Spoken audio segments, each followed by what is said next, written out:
how you ought to conduct yourself in the house of God, which is the church of the living God. This church of the living God is a pillar and the ground of what? You got to have truth. You can't have lies.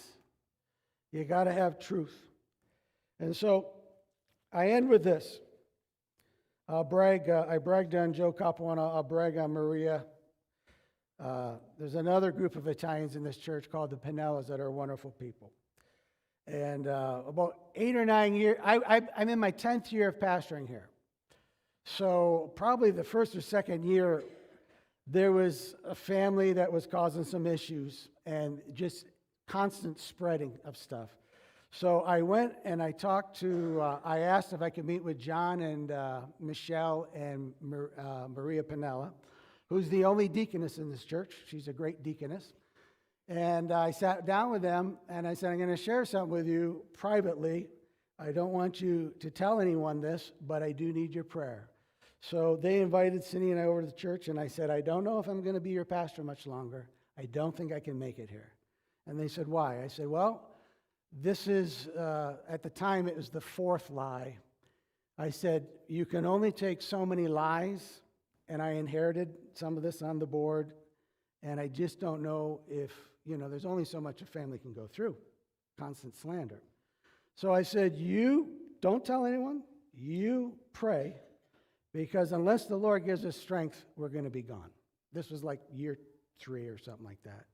So to John and Michelle and Maria Pinella's credit, who are on my board, who are deacons and deaconesses, you know what? They didn't go around and cause a ruckus. They didn't go around and say, pastor's threatening to leave. They said, we better get serious. We better start praying for this pastor. Or you know what? The devil's trying to take him out. The devil's trying to take him out. And I am so grateful for John and Michelle and Maria Pinella because they kept it and they prayed, and to God be the glory, we went through it. That scared me too, Zach. They weren't double-tongued.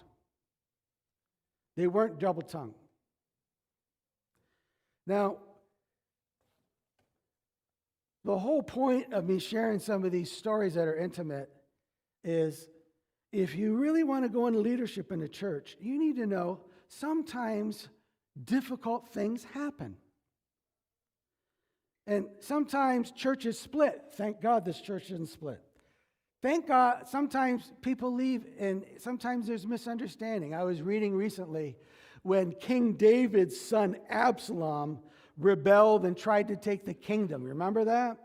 And they said, long live the king Absalom. And it says many people showed up at the rebellion. Some were for the rebellion, and some didn't even know what was going on. In every church, when there's a season of upheaval, some people don't even know what's going on. I didn't even have a clue what was going on. Well, that happens sometimes. And that's why when you come to an office of an apostle, prophet, evangelist, pastor, teacher, deacon, or a deaconess, you're not after, oh, they're so anointed. You're not after the anointing. You're after the character qualifications.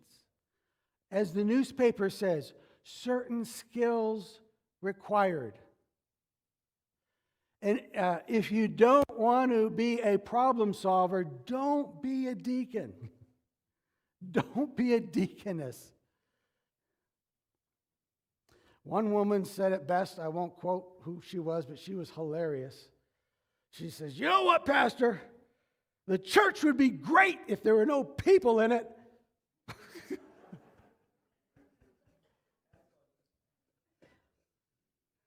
What was she saying? Where you have people, you have people who get offended and they get upset, and it happens. But we are the family of God. We are the bride of Christ. We have to try to get along. We may not agree on everything. Just because we don't agree on something, we can agreeably disagree sometimes. All right?